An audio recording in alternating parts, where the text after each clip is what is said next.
네, 우리가 지금 두 주째 우리가 우리의 영적인 성숙을 위해서 우리가 가지고 있는 환상들, 일루전이죠. 이것을 버리기라는 그런 주제를 가지고 말씀을 나누고 있습니다.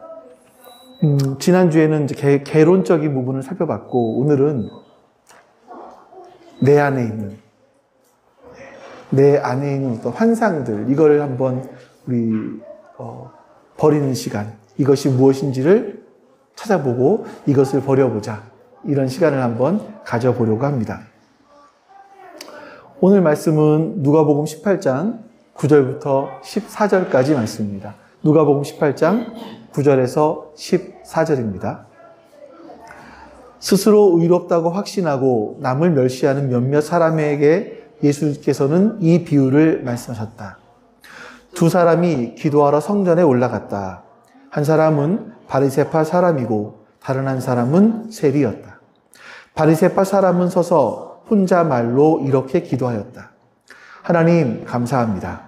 나는 남의 것을 빼앗는 자나 불의한 자나 간음하는 자와 같은 다른 사람들과 같지 않으며 더구나 이 세리와는 같지 않습니다.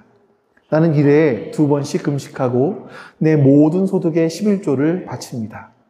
그런데 세리는 멀찍이 서서 하늘을 우러러볼 엄두도 못 내고 가슴을 치며 하나님, 이 죄인에게 자비를 베풀어 주십시오 하고 말하였다. 내가 너희에게 말한다. 의롭다고 인정을 받고서 자기 집으로 내려간 사람은 저 바리새파 사람이 아니라 이 세리다. 누구든지 자기를 높이는 사람은 낮아지고 자기를 낮추는 사람은 높아질 것이다. 아멘.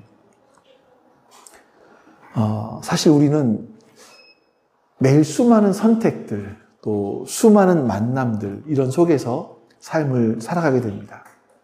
이 선택, 이 만남의 과정 속에서 우리는 끊임없이 무언가를 평가하죠. 또 평가를 받기도 합니다. 어떤 사람에게 참 당신은 훌륭한 사람입니다. 당신의 능력은 정말 탁월한데요. 당신은 정말 아름답습니다. 이런 칭찬을 들으면, 이런 평가를 받으면 굉장히 기분이 좋아집니다. 그러니까 우리가 이런 평가에 민감하다 보니까 이렇게 소셜 미디어에 나오는 그런 타인의 화려한 삶, 대중 매체가 만들어내는 성공한 인간상, 이런 것과 자기를 계속 비교해요. 그래서 비교하고 평가하고, 또 내가 가진 학력, 재산, 나의 외모, 내가 속한 사회적인 지위, 주변 사람들, 이런 것들을 가운데서 주변 사람들과 계속 비교하면서 그래도 나는 저 사람보다 더 많이 갖고 있고, 더 많이 알고 있고, 많이 높은 지위를 갖고 있기 때문에 저 사람보다 괜찮아.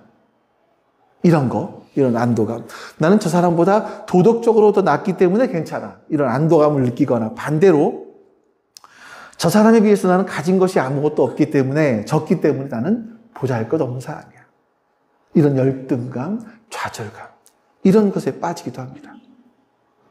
자, 이런 끊임없는 비교는요, 우리의 마음속에 있는 어떤 불안감, 조바심, 그리고 어떤 치열한 경쟁심, 이런 거를 우리 안에 심어놓습니다. 그래서 결국 우리가 행복하지도 못하게 만들고 우리를 평안하지도 못하게 만듭니다. 더 안타까운 게 뭐냐면요, 이런 외적으로 사람들을 자꾸 평가하고 외적으로 평가받으려 받는 그런 것들은 내 마음을 직면하지 못하게 해요. 내 마음의 소리, 또 내 마음에서 내 마음의 상태가 어떤지, 이런 것들을 보는 것을 잊어버리게 만듭니다. 심지어 영원한 세계가 있다는 것조차도 잊어버리고 망각하고 우리의 삶을 살아가게 만드는 거죠. 눈에 보이고 손에 잡히고 숫자로 셀 수 있는 이런 것들이 전부라고 생각을 하는 거예요. 또 그렇게 하는 것이 나라고 착각하는 겁니다. 그렇게 할 수 있는 것이 나. 사람들의 눈에 보이고 계수할 수 있는 그것이 나. 하지만 여러분, 이 겉으로 드러나는 외적인 요소로 규정된 나는요, 진정한 내가 아니죠. 그건 마치 신기루와 같습니다. 붙잡으려고 하면 사라져버려요. 그런 거죠. 그래서 오늘 우리는 말씀을 통해서요, 사람들이 가지고 있는 나에 대한 환상, 이런 것들이 실체를 한번 알아보려고 합니다. 그래서 어떻게 하면 이런 환상에서 벗어나서 하나님께 더 가까이 나아갈 수 있을까? 건강한 또 영적인 성숙을 가져올 수 있을까? 이런 것들을 한번 같이 살펴보겠습니다. 자, 우리 본문 말씀, 9절 말씀을 한번 먼저 볼까요? 예수님께서 이 비유를 어떤 사람들이 읽어야 되는지를 이렇게 말씀하십니다. 9절 같이 읽죠. 스스로 의롭다고 확신하고 남을 멸시하는 몇몇 사람에게 예수께서는 이 비유를 말씀하셨다. 그러니까 예수님이 이 말씀하시는 이유는 스스로 의롭다. 좀 요즘 우리말로 해볼게요. 나는 그래도 이 정도면 잘 살았지. 내가 뭐. 남자들이 이런 말을 종종 해요. 야, 내가 술을 먹어, 담배를 펴, 외도를 했어. 이런 말을 한단 말이에요. 이런 것들이, 가장 도덕적이고 무엇인가 잘하고 있는 기준이라 이런 모습이 아닐까 하는 생각들이 들어요. 자, 근데 예수님께서는 그런 사람들을 향해서 이렇게 말씀하시는 거죠. 예수님께서 성전으로 기도하러 올라가는 두 사람의 이야기를 비유로 말씀을 하시는데, 한 사람은 바리새인이었고 또 한 사람은 세리였습니다. 세금을 거둬들이는 사람이죠. 이 당시 세리는 매국노 취급받았고요, 또 죄인으로 취급받던 그런 사람이었습니다. 자, 이 바리새인의 기도를 보면 자기 자신을 어떻게 생각하는지를 우리가 알 수 있는데, 바리새인은 이렇게 기도를 합니다. 11절, 12절 말씀 우리 같이 한번 또 읽어보죠. 바리새파 사람은 서서 하나님 감사합니다. 나는 남의 것을 빼앗는 자나 불의한 자나 간음하는 자와 같은 다른 사람들과 같지 않으며 더구나 이 세리와는 같지 않습니다. 나는 1회에 2번씩 금식하고 내 모든 소득의 11조를 바칩니다. 여러분, 이 바리새인은요, 하나님 앞에 나와서 기도를 해요. 근데 그 시선이 하나님을 향해 있지 않고 주변 사람들을 향해 있습니다. 타인들과 나를 비교하는 거예요. 하나님, 나는요, 저 사람과 다릅니다. 나는요, 저렇게 부도덕한 사람들과 달라요. 특히 하나님 저쪽에 있는 저 세리, 저 사람과 하나님, 나는 질적으로 다른 사람입니다. 이렇게 기도를 하는 거예요. 뿐만 아니라 그 사람은요, 나는 종교적으로도 다른 사람들과 또 비교할 수 없을 정도로 굉장히 뛰어난 사람입니다. 이렇게 얘기를 하죠. 그러면서 드는 게 뭐냐면, 나는 일주일에 2번씩 금식을 하고 모든 수입의 11조를 하나님께 바칩니다. 이렇게 이야기를 해요. 근데 사실 따져보면, 사실 구약 성경에서 일주일에 2번씩 금식하라는 말은 없거든요. 근데 바리새인들은 물론 처음에는 더 경건한 삶을 살기 위해서 금식을 하긴 했지만, 이게 점점 가면서 더 자기를 나타내는 것이 된 거예요. 나는 이 정도 하고 있어. 또 나는 소득의 10의 1조를, 모든 것에 소득의 10의 1조를 드려. 그러니까 바리새인들이 10의 1조 드리는 걸 보면, 어떤 분들은 이게 뭐죠? 요즘에 뭐죠? 세전이에요? 세후예요? 이런 거 따지잖아요, 우리. 근데 이 사람들은 엄청났습니다. 예를 들어 보리알이 하나에 10개 있었으면 그 중에 하나를 띄어서 그거 숫자를 세서 바칠 정도로 그렇게 11조를 드리는 그런 사람이었죠. 자, 여기까지만 본다면 이 바리새인은요, 아주 훌륭한 신앙인처럼 보여요. 어쩌면 세상에 이런 사람들만 있으면, 야, 살기가 참 좋겠다, 이런 생각이 들기도 합니다. 근데 이 사람의 기도를 잘 한번 보시면요, 아주 교묘한 방식으로 자기 자신을 속이고 있습니다.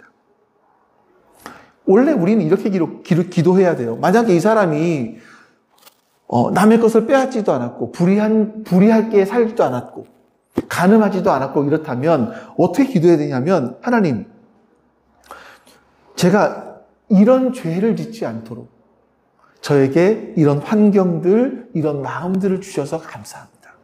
이게 사실 해야 될 기도인 거죠. 근데 이 사람 어떻게 기도합니까? 하나님, 나는 남의 것을 빼앗지 않아서 감사합니다. 빼앗지 않았습니다. 나는 나쁜 사람, 불의한 사람, 또 간음하는 사람과 가늠하지 않았습니다. 또 특히 저 세리와도 같지 않습니다 라고 하면서 다른 사람과 자기를 비교하면서 나는 죄인이 아닙니다. 나는 우월합니다. 나는 뛰어납니다. 이렇게 기도를 하고 있는 거예요. 겉으로 드러나는 사회적이고 도덕적이고 종교적인 행위들을 가지고 자신과 다른 사람을 끊임없이 비교하는 거예요. 그 비교함을 통해서 내가 저 사람들보다 낫다. 나는 더 의롭다. 이런 우월감, 자기 만족, 자신의 가치 이런 것들을 확인하려고 하는 겁니다. 여러분 이건요. 자신의 가치를 다른 사람과 비교하면서 자신의 가치를 정하는 아주 위험한 자기를 속이는 태도입니다. 성경은요, 분명히 우리에게 죄를 멀리하라고 말씀하십니다. 근데 내가 그 죄를 멀리하는 것이 다른 사람과 비교하라고 하시는 건 아니거든요. 다른 사람을 보면서 비판해라. 너는 너 자신을 자랑해라. 이렇게 말씀하시지는 않습니다. 오늘날 우리 주변에 보면 우리에게도 마찬가지지만요. 이런 바리새인들의 환상이 우리 안에 숨어 있어요. 나는 저 사람처럼 대놓고 나쁜 짓 하지 않습니다. 나는 그런 주일은 꼬박꼬박 나오잖아요. 난 11주도 이렇게 드리는걸요. 이런 모습들이죠. 이렇게 은연중에 자신을 다른 사람과 비교하면서 우월감을 느끼거나 반대로 열등감에 빠지기도 하는 겁니다. 이렇게 겉으로 보이는 것들이, 이런 비교는요, 우리의 눈을 가려놓습니다. 진정한 나를 볼 수 없게 만들어요. 그래서 하나님과 깊은 만남을 방해하는 거죠. 이런 모습들이 2000년 전에 바리새인에게만 있었던 것이 아니라 오늘 우리에게도 쉽게 이런 부분들이 있습니다. 어떤 사람들은요, 자기가 이루어놓은 사회적인 성공, 예를 들어서 나는 어떤 대학을 나왔고, 또 어떤 직장에서 얼마의 연봉을 받고 있고, 우리 집은 몇 평이고, 나는 어떤 차를 타고 있고, 이런 걸 통해서 다른 사람들과의 비교하면서 자신의 가치를 확인하려고 합니다. 나는 이만큼 성취했으니까 저 사람보다 나은 존재야. 이런 거죠. 그래서 어깨에 힘이 들어가죠. 특히 세상적으로 잘 나간다는 평가를 받는 사람들 중에는요, 자신이 가진 것을 기준으로 다른 사람들을 쉽게 판단합니다. 심지어 나처럼 성공하지 못한 사람들을 은근히 무시하기도 하고요. 가르치려고 하기도 합니다. 제가 예전에 보니까 어떤 분이 저한테는 아니지만 사람들 가운데 이렇게 얘기하시더라고요. 아니, 나는 나가면 돈 버는 길이 보이는데 당신은 왜 아무것도 못해? 이렇게 말씀하시는 분도 계셨습니다. 반대로요, 이런 바리새인의 환상은 동전의 양면과도 같아요. 거꾸로 겉으로 보이는 것들을 제대로 갖추지 못했기 때문에 나는 다른 사람보다 열등해. 나는 더 가치가 없어. 이렇게 생각하면서 끊임없이 자기를 비하하는 그런 사람들이 있기도 합니다. 스스로 자신을 나는 무가치한 존재야. 이런 생각들이죠. 성공한 사람들은 자신의 성공을 기준으로 자기를 교만해지거나, 또 그렇지 못하는 사람들은 자기가 없는 것 때문에 부족하다고 생각하거나 절망감을 느끼거나, 이런 것들이 여러분 바리새인의 환상이에요. 이런 것들이 우리 사회에서 여러 가지 문제들을 만들어냅니다. 저는 명품이라는 것을 소유해 본 적은 없는 것 같아요. 그런 적은 한 번도 없는 것 같은데, 이제 없는 게 아니라 없다라는 게 제가 먼저 이걸 밝혀야 될 것 같아요. 제가 그것이 그런 것에 가치를 두지 않는 사람이기 때문에 안 갖는 게 아니라 가질 수 없는 사람이었기 때문에 못 가진 것이겠죠. 자, 그런데 우리 사회를 보면 명품 가방을 들고 명품 옷을 입고 명품 시계를 차면 자신이 마치 명품 인간이 된 것처럼 착각을 하는 경우도 있습니다. 물론 좋은 걸 우리가 갖고 있으면 기분이 좋아질 수 있죠. 잠시 동안. 하지만 우리가 저는 이번에 처음 알았는데 수천만 원짜리 핸드백이 있어요. 누군가 그 핸드백을 통일교로부터 받았다가 반품하고 몇십만 원 더 줘서 더 좋은 걸로 가져갔다라는 그런 이야기가 얼마 전에 있었죠. 예. 그 몇천만 원짜리 가방이 있다라는 걸 이번에 처음 알았어요. 몇백만 원짜리 정도 되는 줄 알았는데. 근데 그런 거를 들면 내 인격이 고상해집니까? 이게 안타깝게도요, 이런 생각이 우리 사회에 정말 뿌리 깊이 내려지고 있어요. 청소년들까지요. 제가 아는 목사님의 아들이 하나고를 들어갔어요. 근데 잘 살지 못해요, 절대로. 근데 이제 약간 어쨌든 공부를 잘해서 들어가는 것이 아니라 사회적 배려 이런 걸로 들어갔어요. 공부를 좀 잘하긴 했겠죠. 근데 들어갔더니 옆에 있는 그 목사님의 아이는 뭐 이렇게 그냥 평범한 옷을 입고 다닐 거 아니에요. 근데 옆에 있는 아이는 청바지를 200만 원짜리를 입고 다니대요. 고등학생인데. 어머니가 강남에서 술집을 해요. 네, 그러면서 아이가 200만 원짜리 입는 거예요. 근데 걔한테 도벽이 있어요. 그러니까 무언가 채워지지 않는 그런 것들이 있고, 그 외적으로 채워보려고 하지만 채워지지 않는. 근데 더 채워보기 위해서 도둑질을 하거나 이렇게 하는 모습들이 우리 사회에 있는 거죠. 지금 시대는요, 외모가 또 하나의 강력한 경쟁력이 되어버린 또 시대이기도 합니다. TV, 유튜브, 인스타그램. 이런 데를 보면요, 아주 비현실적인 외모를 가진 사람들이 존재해요. 그래서 이 무의식적으로 그런 사람과 자기를 비교해요. 비교하다가 나는 저 사람보다 나아, 아니면 저 사람보다 못해. 이러다 보니까 나는 끊임없이 평생 동안 다이어트를 해야 되고, 성형에 성형을 또 해야 되고. 예, 겉으로 보여지는 육체적인 아름다움이 그 사람의 존재 가치의 전부인 것처럼 이런 우리들이 가지고 있는 환상들이 있다니까요. 이렇게 겉으로 보여지는 것들을 통해서 내 존재감을 확인하는 거예요. 그리고 타인과 자신을 비교하면서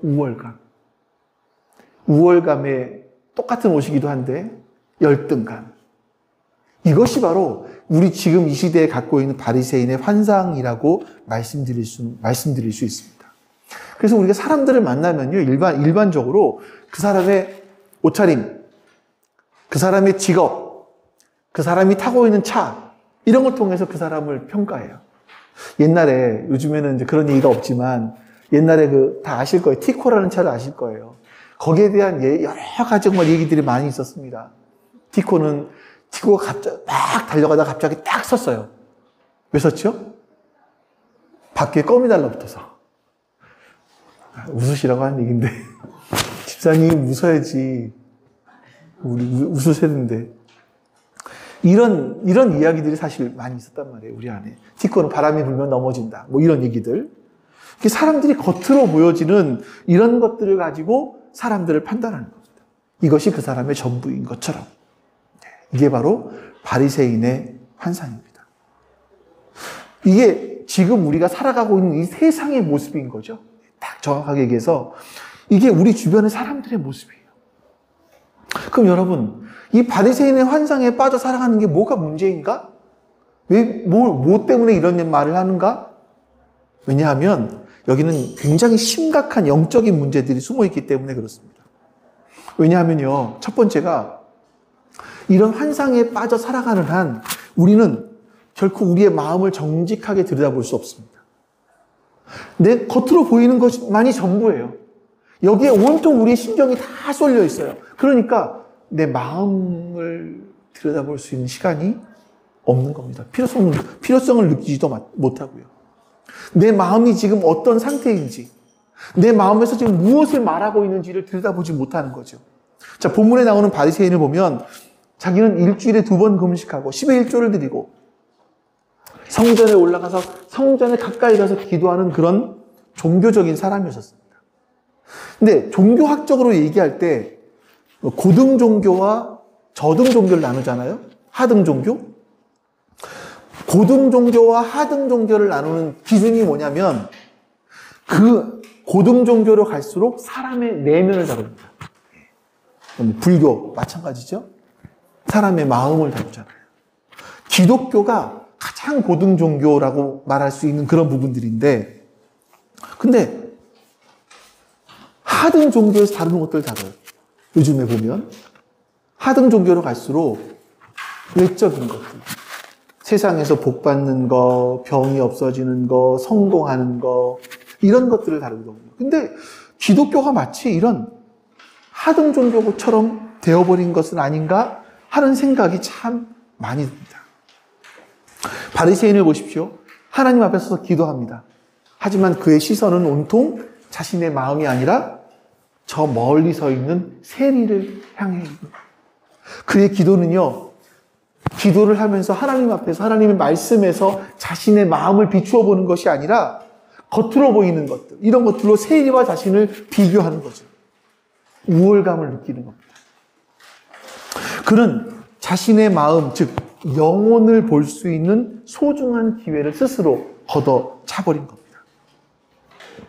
여러분, 성경에서 부자는 천국에 들어가기가 참 어렵다.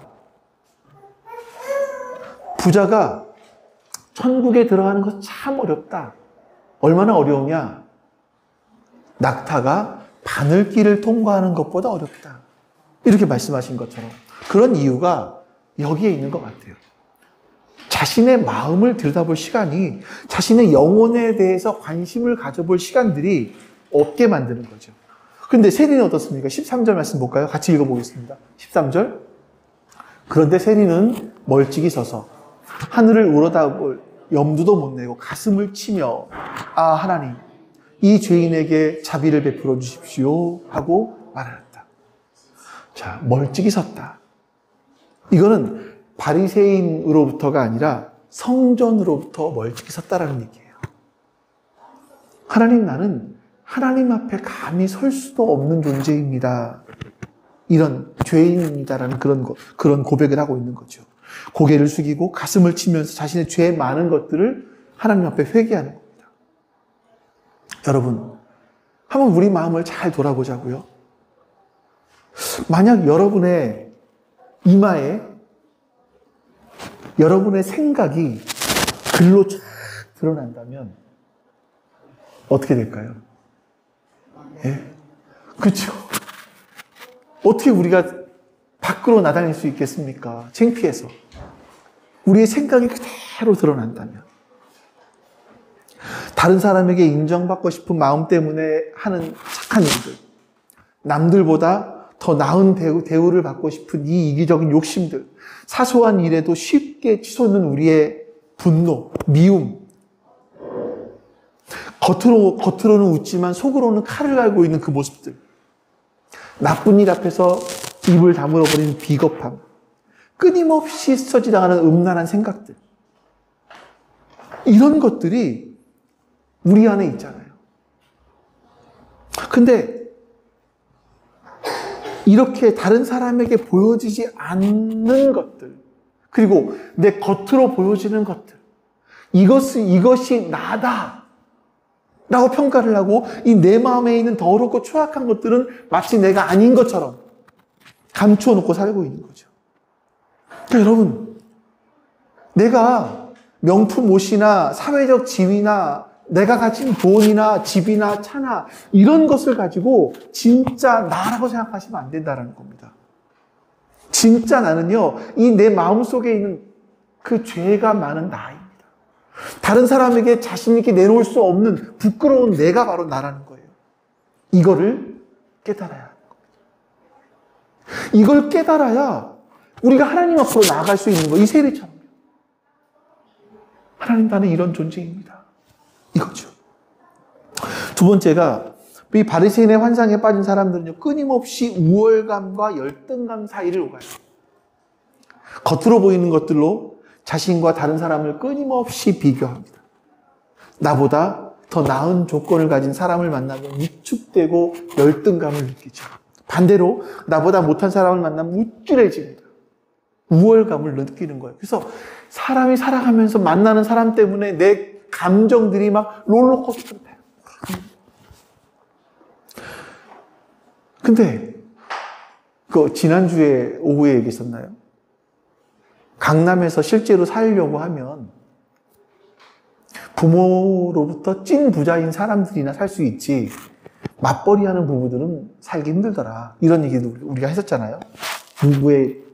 누가 그러더라. 누구의 글을 보면서. 근데 여러분 이런 거예요. 어떤 사람은 좋은 환경에서 태어나요. 어려움이 없이 살아요. 근데 마치 이것이 자신의 능력인 것처럼 어깨에 힘을 주고 살아가는 거죠. 실제로 사실은 여러분 정작 이것이 우리의 마음을 들여다보면 우리가 얼마나 많은 사람들의 도움을 입고 있었나. 하나님께서 나에게 이런 좋은 환경을 주셨다라는 것에 대해서 감사할 수 있어야 돼요. 하나님의 은혜라는 것. 이걸 깨달을 수 있어야죠. 반대로 어렵고 힘든 환경에 살아가는 사람들을 보면 항상 주눅에 들어있어요. 나는 왜 이렇게 잘 되는 일이 없지? 자신을 스스로 무시하는 거예요. 자신 스스로. 그건 역시 우리가 겉으로 보이는 조건이 자신인 것처럼 내가 지금 겉으로 드러나는 이 모습이 나인 것처럼 생각하는 거죠. 이렇게 양극단을 오가면서 스스로 우리의 영혼을 병들게 만들어가고 예수님께서 오셔서 우리에게 주고자 하시는 그 평안을 빼앗아가는 겁니다. 특히나 이 종교를 가진 사람들이 이런 환상에 빠질 수도 있어요. 내가 교회 다닌다는 이유만으로 또 교회에서 어떤 직분을 가지고 있다는 이유만으로 다른 사람보다 우월하다. 이런 생각이 있다면 아주 심각한 바리새인의 환상입니다. 우리 교회는 그런 분은 안 계신 것 같기는 해요. 많은 기독교인들이 세상 사람들이 볼 때, 야, 저 사람은 이렇게 교만해. 이런 비판을 드는 이유가 바로 여기에 있는 겁니다. 교회를 다니는 것이 우리를 더 겸손하게 만들어야 되고 우리의 마음을 들여다보게 해야 되고 하나님의 자비 없이는 하나님의 은혜 없이는 내가 살 수 없는 존재입니다. 나는 하나님의 은혜가 아니었으면 더할 존재입니다. 라는 것을 깨달아야 되는데 오히려 교만해지고 자기를 자랑하는 도구가 된다면 그거는 기독교 신앙을 잘못 알고 있는 거죠. 진정으로 자기 마음을 들여다보는 사람은요, 사실 교만해질 틈이 없습니다. 내가 이렇게 부족한 존재인데, 나는 이렇게 모자란 존재인데, 하나님의 은혜 없이는 살 수 없는 자인데, 이걸 깨닫게 되기 때문에 그렇습니다. 세 번째, 겉으로 보이는 것에만 집중하는 삶은요, 결국 우리로 하여금 하나님 앞에 서지 못하게 만듭니다. 하나님은요, 우리를 보실 때 겉으로 보이는 조건, 우리의 성취, 이런 걸로 평가하지 않으세요. 하나님은 우리의 중심을 보신다고 성경은 사무엘상에서는 말씀하고 있죠. 하나님은 여러분의 마음의 깊은 곳을 보십니다. 여러분들의 외적인 것을 보시지 않으세요. 우리가 내 겉으로 보여지는 것을 나라고 포장하며 산다면 우리는 하나님과 진짜 만남을 가질 수가 없어요. 왜냐하면 하나님은 내 겉을 보시는 분이 아니라 내 마음, 내 영혼을 보시는 분이기 때문에 그렇습니다. 그렇다면 여러분, 이렇게 위험한 이 바리새인의 환상에서 우리가 어떻게 벗어날 수 있을까? 어떻게 하면 겉으로 보이는 이 껍데기를 벗어던지고 하나님 안에서 진짜 나를 발견할 수 있을까? 우리가 한번 몇 가지 실천할 방법들을 여러분과 함께 나눠보겠습니다. 첫 번째는요, 다른 사람과 나를 겉으로 비교하는 것들을 의식적으로 멈추는 겁니다. 쉽지 않아요. 쉽지 않습니다. 왜 쉽지 않냐면 우리는요, 어릴 때부터 부모님, 조부모님들로부터 시작해서 끊임없는 비교를 당하며 살았습니다. 옆집 누구를 봐라. 걔는 공부도 잘하고 부모님 말씀도 잘 듣고 하는데 너는 왜? 이런 이야기들.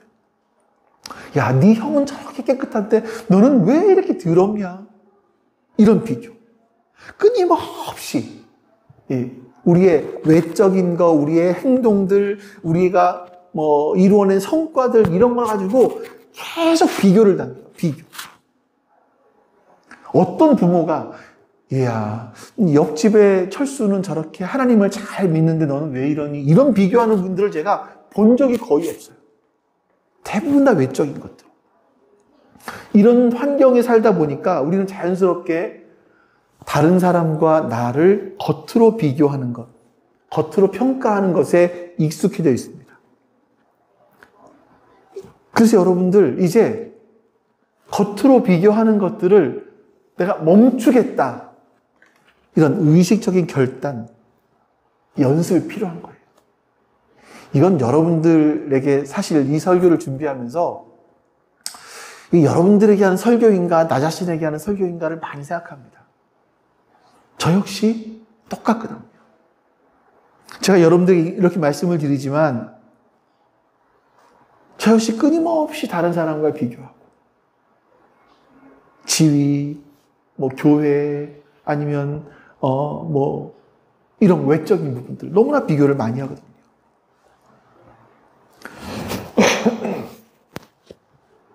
우리가 계속해서 다른 사람과 겉으로 보이는 조건들을 비교하는 한 우리는요, 우리의 진짜 가치, 하나님께서 하나님의 형상을 따라서 창조하신 그 진짜 가치를 발견할 수 없습니다.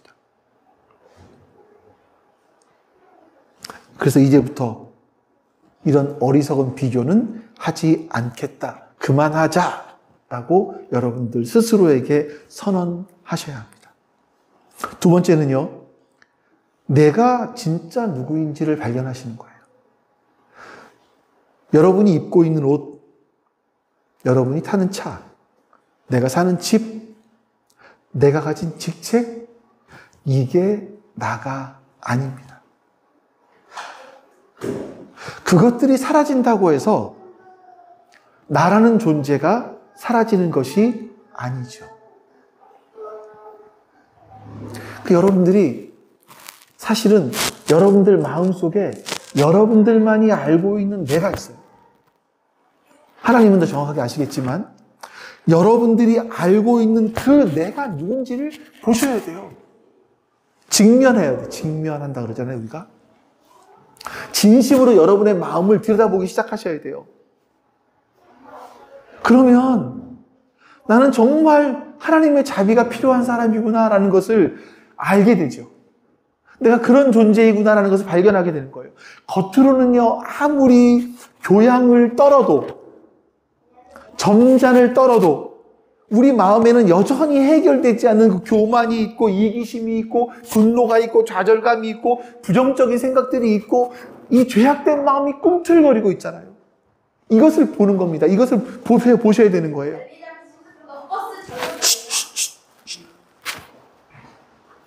다른 사람에게 인정받고 싶어서 하는 그런 일들. 뭐 작은 일에 쉽게 막 분노하는 모습들. 남들보다 더 나은 대우를 받고 싶어서 안다라는 모습들.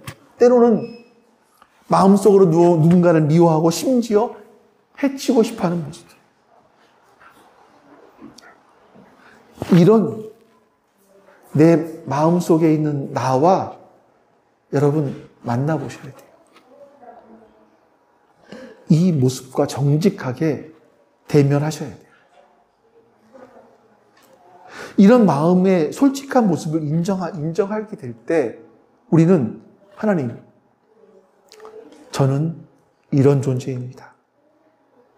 주님의 자비가 없이는 단 하루도 온전히 살아갈 수 없는 존재입니다. 이걸 깨닫게 됩니다. 이때부터 시작해서 여러분 진짜 그리스도인 되기 시작하는 거예요. 교회 다닌다고 그리스도인이 아니에요. 이걸 깨달아야 돼요.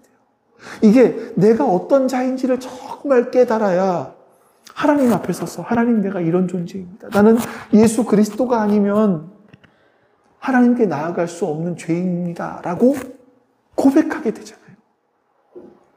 여러분, 회개라는 게 그거예요. 단순하게 하나님 잘못했습니다 라고 말하는 것을 넘어서서 하나님, 제가 이런 존재입니다. 저에게 이런 문제가 있습니다. 저를 불쌍히 여기시고 저를 도와주십시오 라고 내 실존을 하나님 앞에 정직하게 가지고 나아가는, 이게 예수님 말씀하신 자기를 낮추는 자의 모습인 거예요.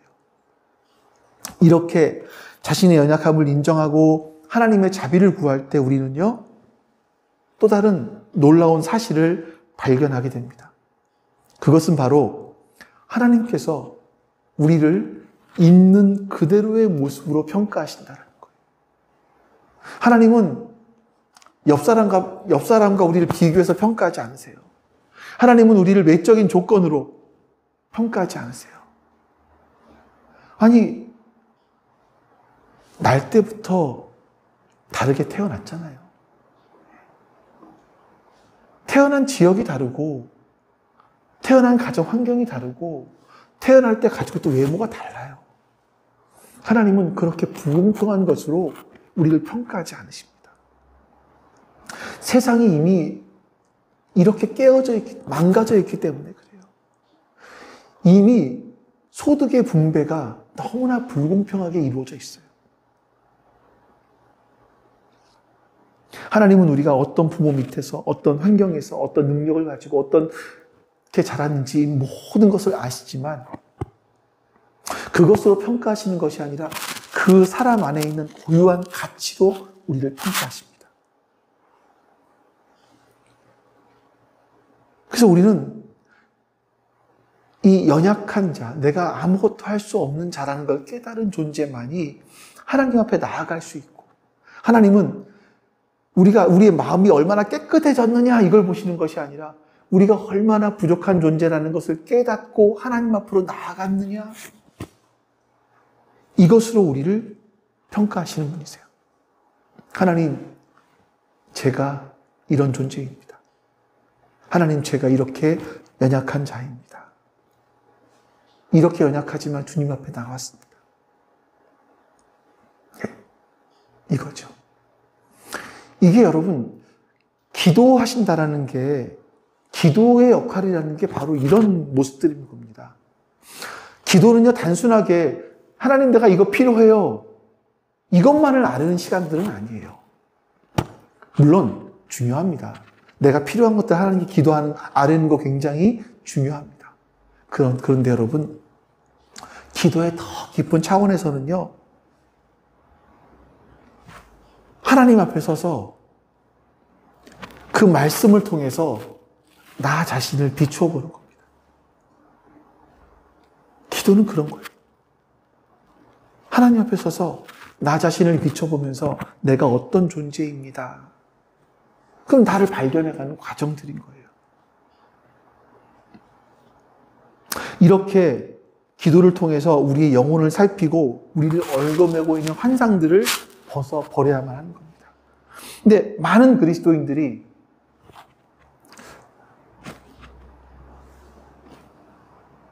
식사기도 이외에는 기도를 안 해요. 식사기도 이외에는. 이게 통계예요, 통계. 어떤 한 통계에 보니까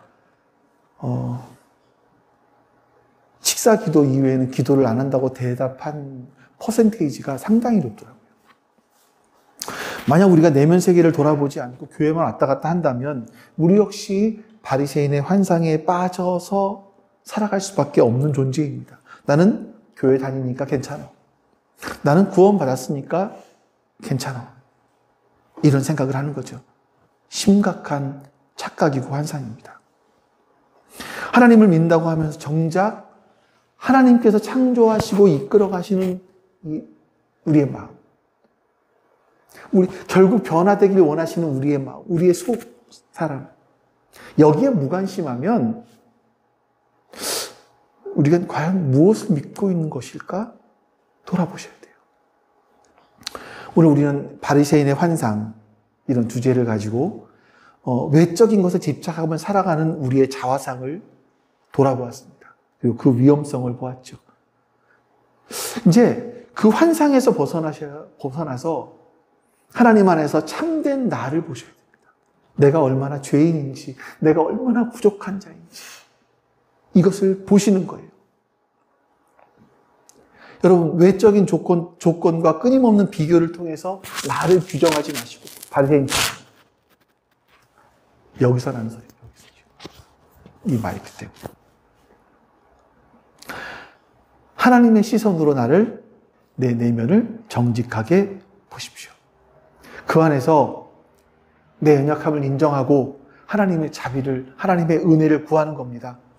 하나님은 우리를 기쁘게 받아주세요. 근데 가장 중요한 문제는 뭐냐면 이것이 오늘 설교 한번 들었어요. 아, 그래야 되겠는데 안 됩니다. 내일부터 안 됩니다. 오늘 하루 갈 수 있을지 모르겠어요. 좀 결심이 의지를 강하시면 한 3일 가겠죠. 근데 안 됩니다. 이건요, 끊임없는 훈련을 통해 가능합니다. 당장 교회 밖을 나가면 비교가 되는걸요. 아니, 교회 안에서도 서로 비교가 되는걸요, 우리가.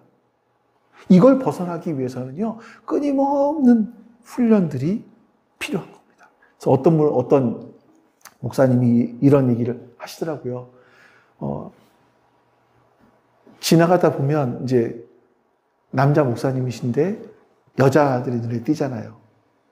그러면 이렇게 의식적으로 하나님께 참 아름답게 만들어 놓으셨군요. 옛날에는 그랬는데 요즘에는 가면 갈수록 아, 참 저 사람은 수술을 잘했네. 이런 생각을 한다는 거예요. 이제 이런 것을 벗어나려고 하는 그런 몸부림의 일환일 수 있는데 여러분 의식적으로 훈련하셔야 돼요. 저도 그렇게 하겠습니다. 여러분도 같이 이렇게 의식적으로 내가 이 바리새인의 환상에서 누군가와 비교하면서 나를 외적인 겉모습으로 자꾸만 나를 평가하려고 하는 그 바리새인의 환상에서 벗어나서 여러분과 제가 더욱더 영적으로 성숙한 그런 사람들이 되어갈 수 있기를 주님의 이름으로 축원합니다. 하나님, 어떤 사람들은 이 땅을 살아가는 삶의 이유를 자녀에게서 찾고 어떤 사람들은 돈에게서 찾습니다. 어떤 사람들은 건강에게서 찾습니다. 그러나 우리는 우리의 삶의 이유를 예수님에게서 찾습니다. 예수님이 나의 삶의 이유이시고 예수님이 나의 삶의 힘임을 우리는 고백합니다. 아버지 하나님, 그 고백처럼 우리의 삶을 살아갈 수 있도록 주님 도와주시옵소서.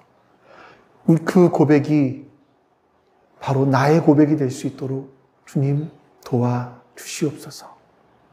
주님께서 그런 고백과 같은 삶을 살아갈 수 있도록 은혜 허락하여 주실 줄 믿사오며 우리 주 예수 그리스도의 이름으로 기도하옵나이다. 아멘. 여호와는 내게 복을 주시고 너를 지키시기를 원하며 여호와는 그의 얼굴을 내게 비추사 은혜 베푸시기를 원하며 여호와는 그 얼굴을 내게로 향하여 드사 평강 주시기를 원하노라. 아멘. 이제는 우리에게 생명을 주시기 위하여 이 땅에 오신 예수 그리스도의 은혜와 그 아들을 우리에게 보내시기까지 우리를 사랑하신 아버지 하나님의 사랑하심과 그 사랑이 우리의 마음속 깊이 절절히 깨닫게 해주시는 성령 하나님의 함께하심이 지금 주 앞에 모여 예배드린 모든 하나님 백성들 머리 위에 지금부터 영원토록 함께하시기를 간절히 축원하옵나이다. 아멘.